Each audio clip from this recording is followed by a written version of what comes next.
Welcome to Witch Hunt. I'm Josh Hutchinson. And I'm Sarah Jack. Today's conversation examines the complex discrimination experienced by persons with albinism across West Africa. Today, we're joined by two remarkable advocates from Sierra Leone Association of Persons with Albinism. Listeners may remember Jay Kamara from our previous conversations. If you didn't catch Jay's first episode, please listen today. And Daniella Garrick, who brings her experience as a model, youth leader, and advocate to our discussion. Today, you're going to hear what specific supports are needed and how you can participate. We invite you to join the advocacy efforts with whatever support you are able to offer. When you hear the needs, if one strikes a chord, reach out to us or our guests to tell us you're ready to help. Historically, visibility has often been a source of vulnerability for marginalized communities. Yet through initiatives like the upcoming Miss Albinism Africa pageant, these advocates are transforming visibility into a platform for challenging misconceptions. Daniella and Jay will tell us how advocacy needs to operate for communities that have faced persistent discrimination.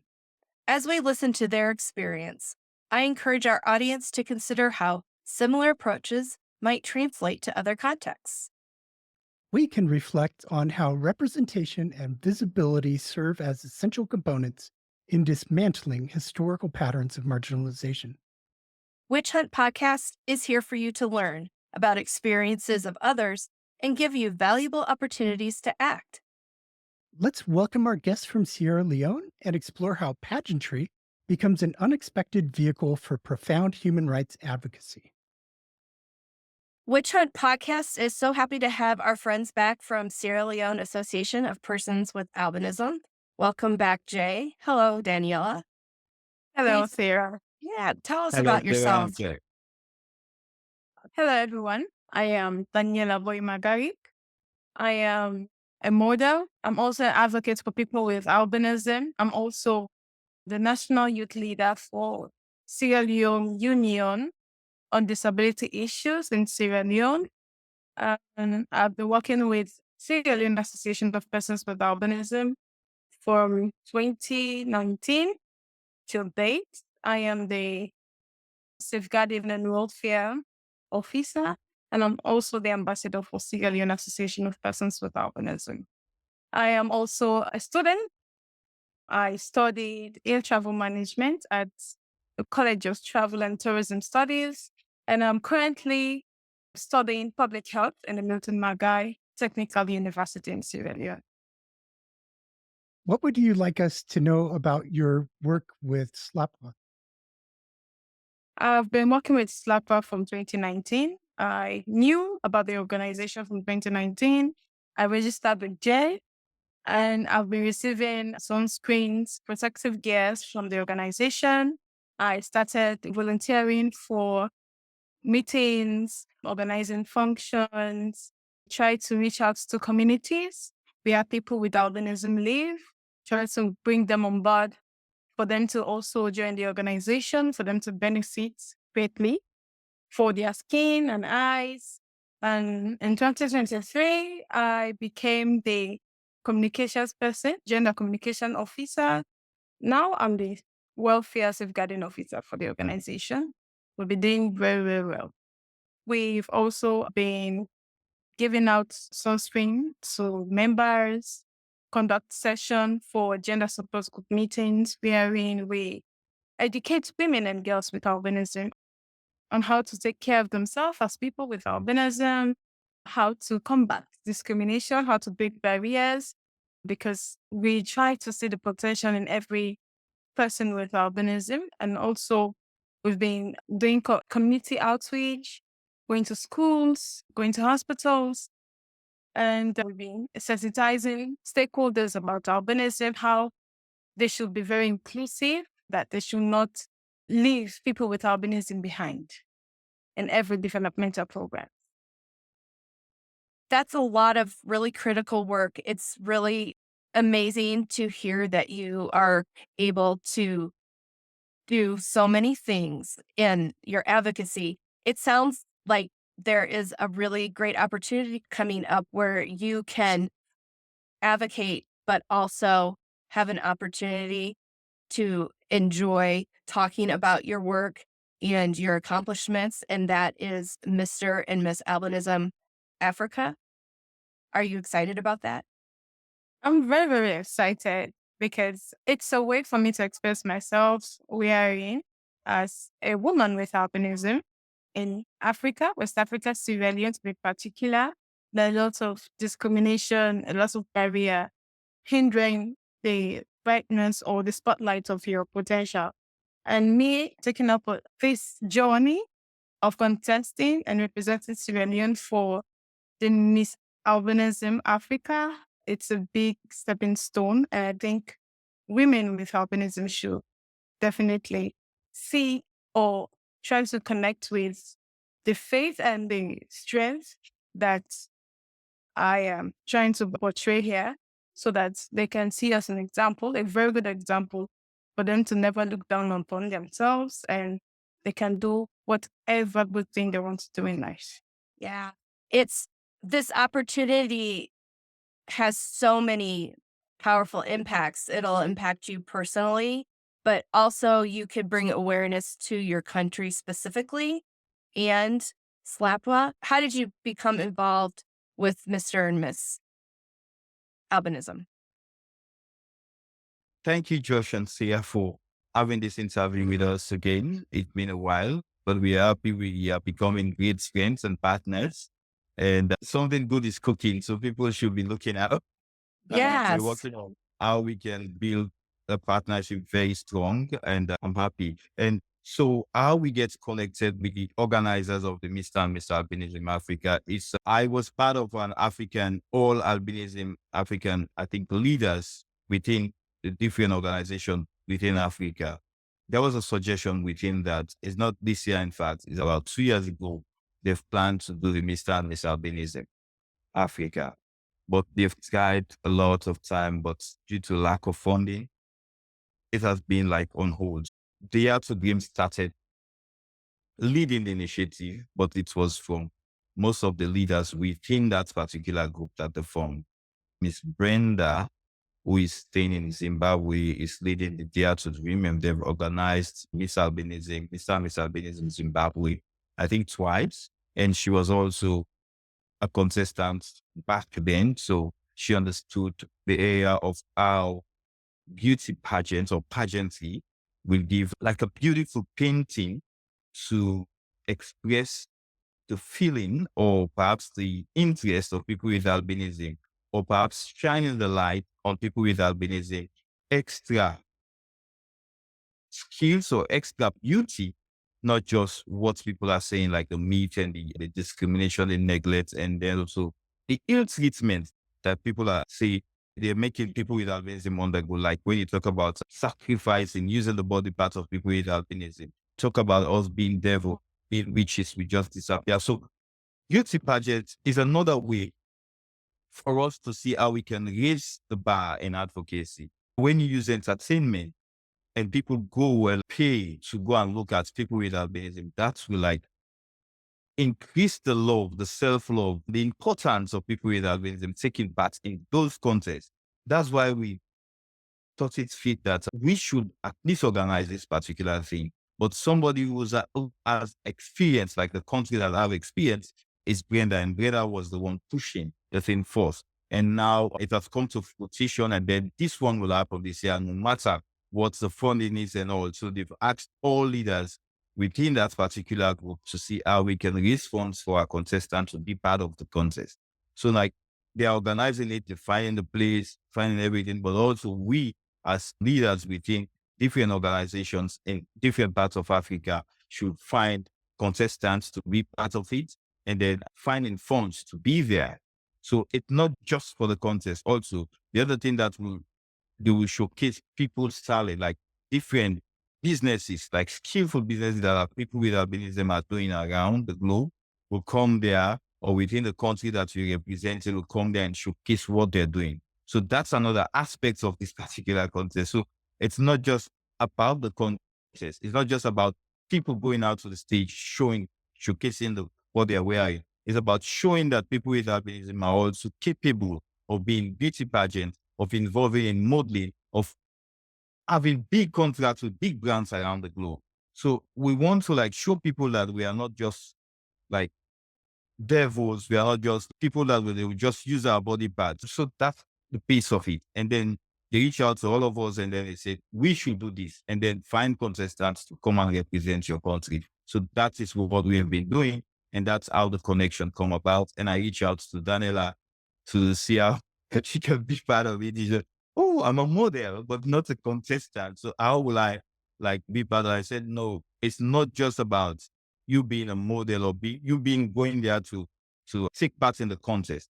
But you have been an advocate, you've been working with us, you'll be the best person to advocate, talk about the issues that people with albinism are facing. Because anybody that wins that contest will be an advocate or ambassador for all people with albinism around Africa. It's not just for Sierra Leone now.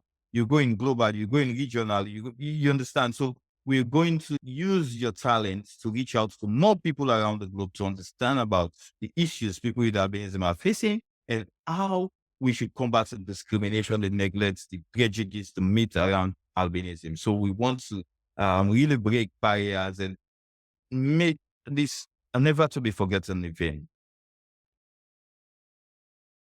I just want to clarify a few important details about the pageant itself. Okay. When is it and where is it being held? Oh, okay. So the pageant will be on, the actual event will be on June 28th, 2025. And it will take place in Harare, Zimbabwe. With your fundraising, what's your deadline to be able to arrange travel to get there?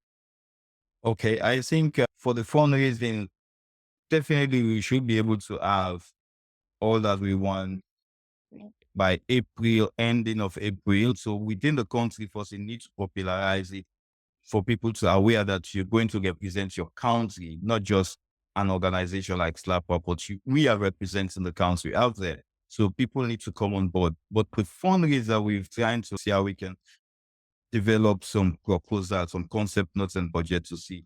That will just cover for now, just to get everything. So it's not just about Daniela only, it's about, it should be a male and a female. And then we have director representing the organization, another person that the coach for Daniela. So it's about 4 people who are to attend the particular contest. We want to see how Daniela will go there and win the contest and then show the rest of the world that, or people within the country, that people with albinism are also important and they can do great things and they will represent the country well. Because the discrimination and neglect about people, stakeholders within the society is enormous in Sierra Leone. So we want to see how this particular contest will just tell them or inform them that people with albinism are here and they should make good use of we as citizens of this country, and like we have all the rights to represent Sierra Leone in any sector of life within. We want to see how people all over the globe will, like the contestants from Sierra Leone, to be part of the Miss Albinism Africa. This is the first ever. So the first one, it should be there, raising the green, white, and blue, and raising the flag of people with albinism globally.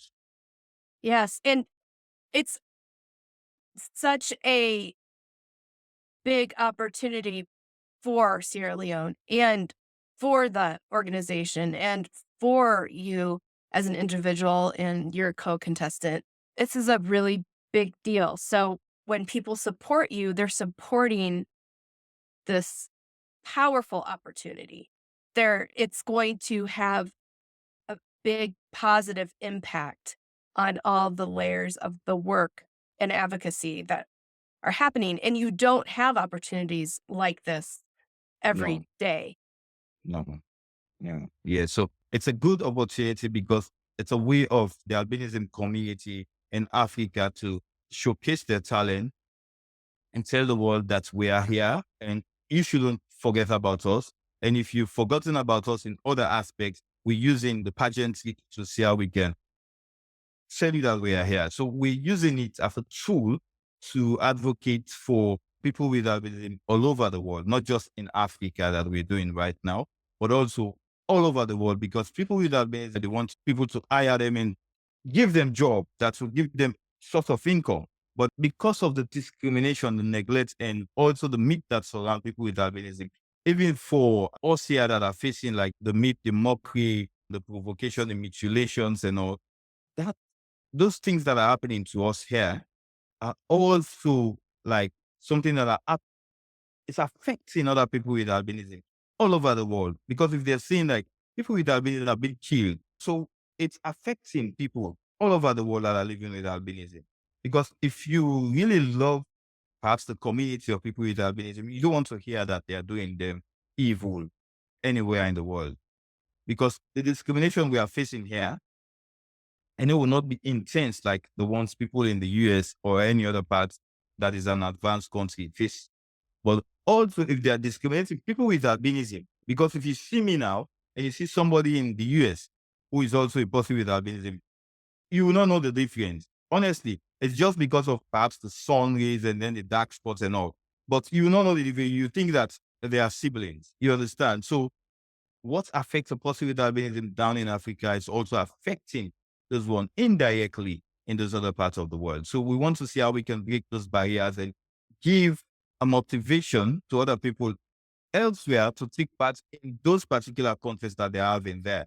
So somebody in the university will want to be part of a pageantry, but he or she is scared to be part of it because she's not worthy to be there. People are mocking her, you know. So with that person seeing what other people with albinism are doing in a poor country, in a poor continent, a continent that is, they are taking like we're nobody, then we're making difference in the lives of people with albinism, then they'll definitely come on board and see how they can like have a global network and see how we can end discrimination. But we're looking for Mr. and Miss Albinism global. We're not just looking at Africa. Africa. We're Yeah. looking of how we can get it to a global level, just like Miss World. Yeah. Uh, mm, That's remarkable. It's such an opportunity to inspire and give people the hope that you've talked about. What do you hope to get from it personally? What I hope to gain personally is growth, because as individuals, we are not too high to grow. We grow every day and we learn every day.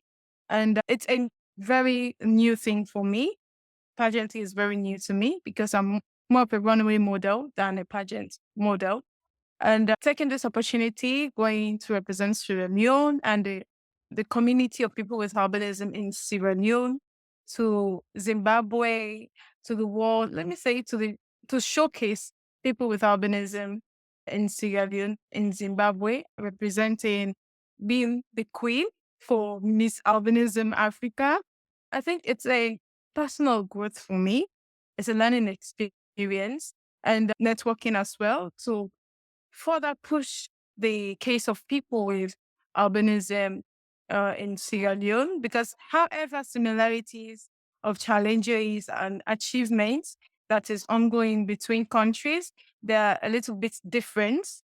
It's part of me showcasing and representing, especially women and girls with albinism more, especially because we are more vulnerable to a lot of challenges. It's part of me showcasing their challenges, how they have grown to come out of those challenges, overcome those challenges, and also represents the culture.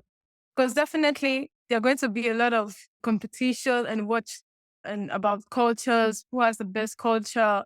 And Sierra Leone, our culture and history is very rich.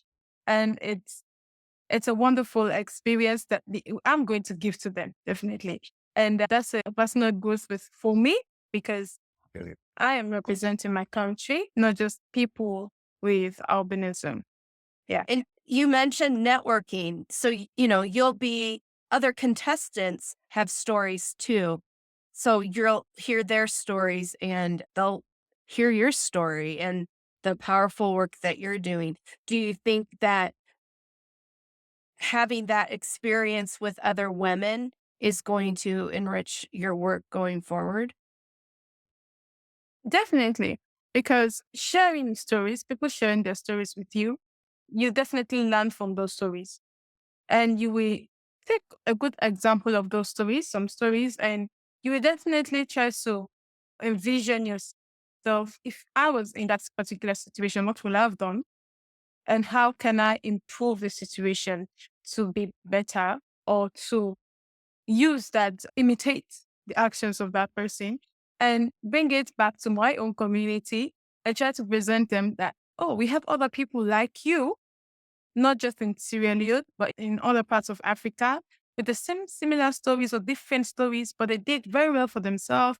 They tried to grow out of the challenges and barriers society has created, and to see reasons for them to also not just give up in life or feel neglected just because society have neglected you. You have a lot of stereotype and misconceptions surrounding you, meaning that you should just enclose yourself, so the barrier will just keep rising, but also for them to take positive action, for them to be positive change agents for themselves in their lives and family. Yeah. And in their community as well. Thank you for being such a role model and you are a beautiful woman and you have so much intelligence and experience. And I'm really looking forward to learning more about you and seeing the work you're going to do. And I'm so looking forward to this opportunity you're going to have to tell the world about yourself and your country and your colleagues and what you're doing with your community. Thank you very much. Thank you very much, Sarah. Thank you. Have you ever traveled to Zimbabwe before? No, I've not. I've not traveled to Zimbabwe before. It will be my first experience. Yeah. Yeah. Fantastic. Yeah. For the organization, I think it's a great network of different organizations because I also will be there. So we try to see how we've connected via social media, but also we want to see how we can connect physically, sharing experience. People will tell you about the organizations they have met, people they have met to give support to their work, the work they're doing. So it's a blend of different ideas, different work that people are doing. So because we are all in the advocacy world and we're all heading different organizations. So those leaders will be there and sharing experiences and the challenges that you're facing, you learn from them.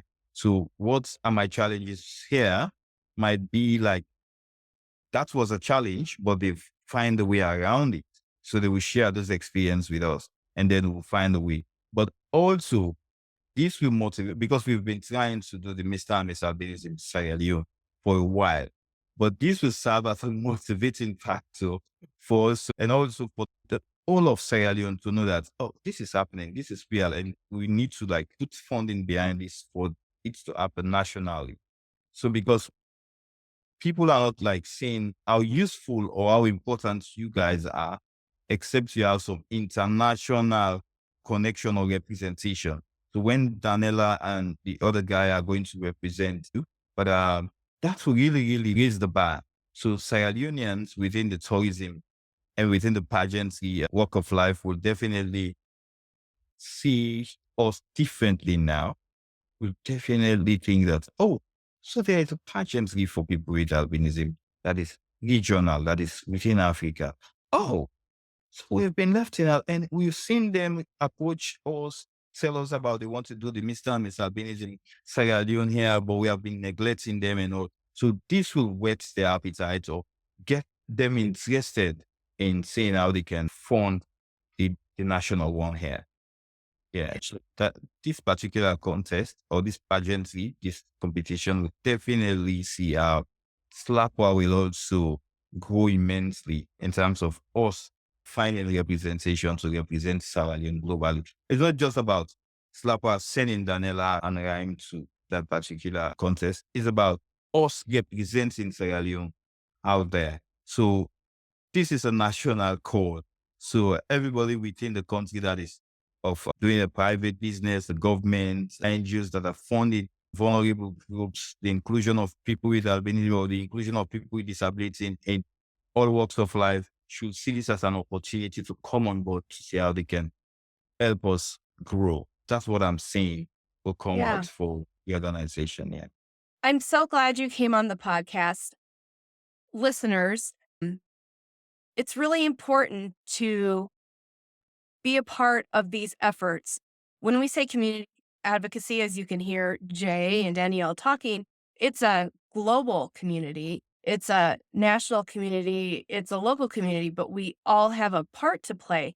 And I am so appreciative that you came on here to tell our listeners about what advocacy is.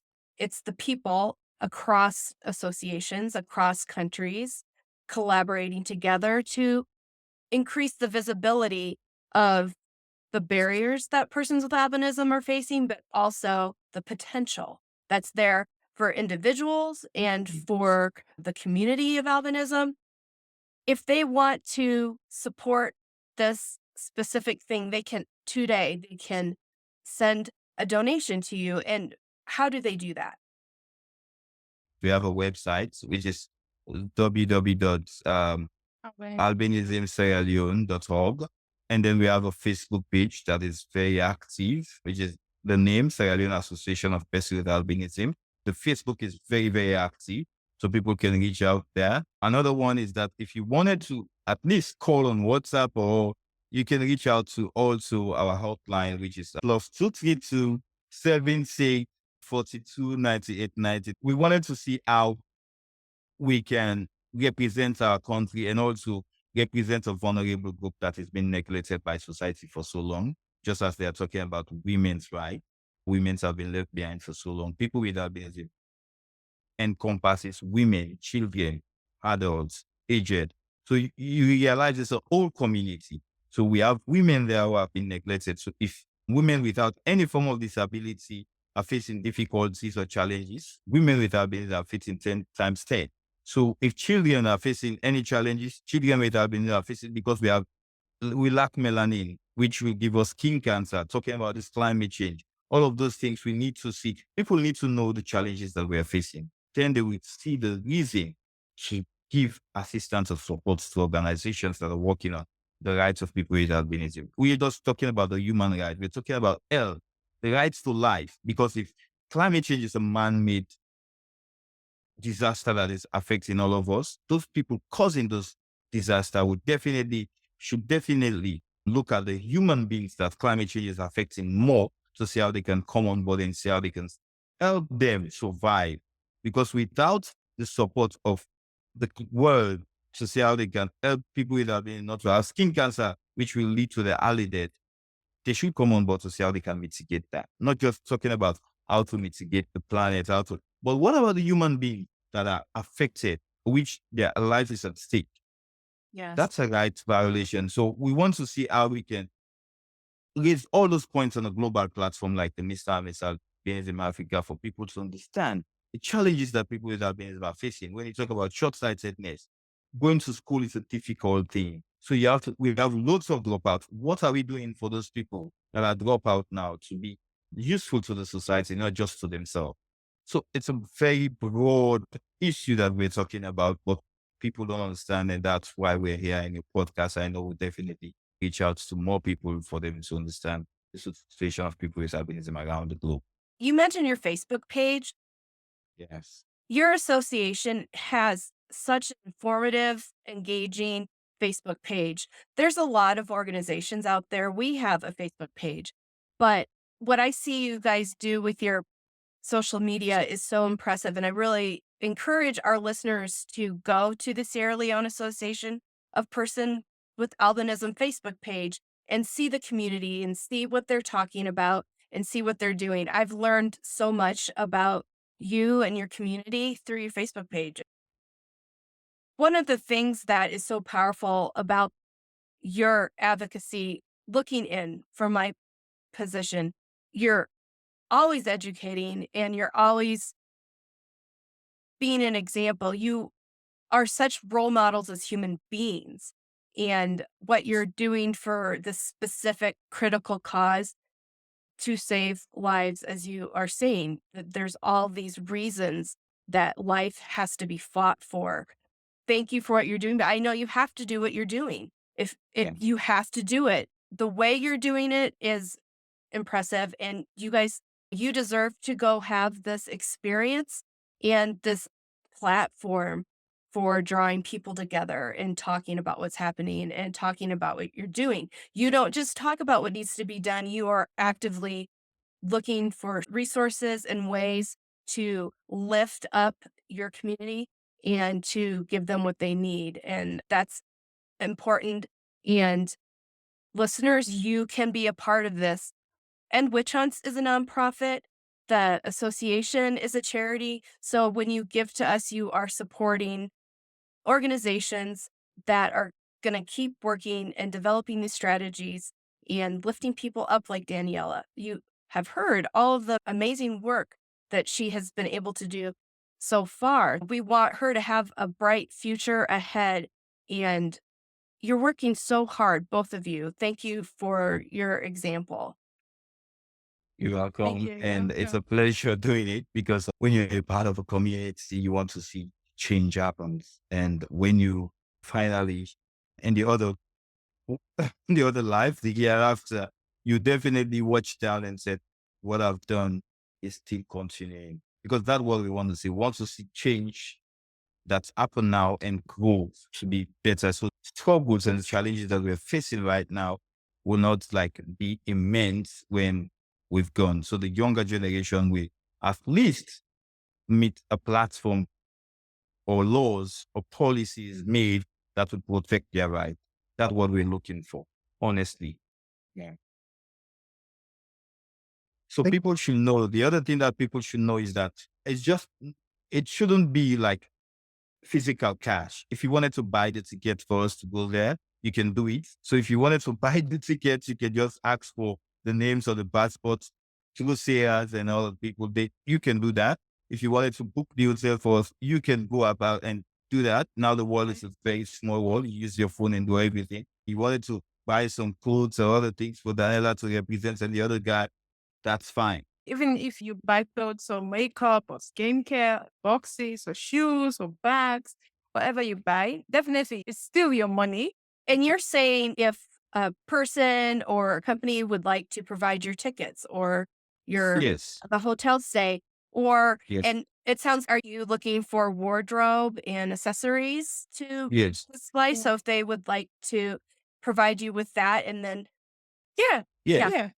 They can use Shein too to send it. Yeah. So we have a lot of global market now. You can even That- just buy everything and then just send it in the person's name and say, I don't ask for the address. It will come. And it's easier now. Some people don't want to give you cash, but they can purchase things on Shein, ask for the address here, they'll send it to Sierra Leone and then it will come here. I did about 2 weeks or so. It will be here and then, so it's working.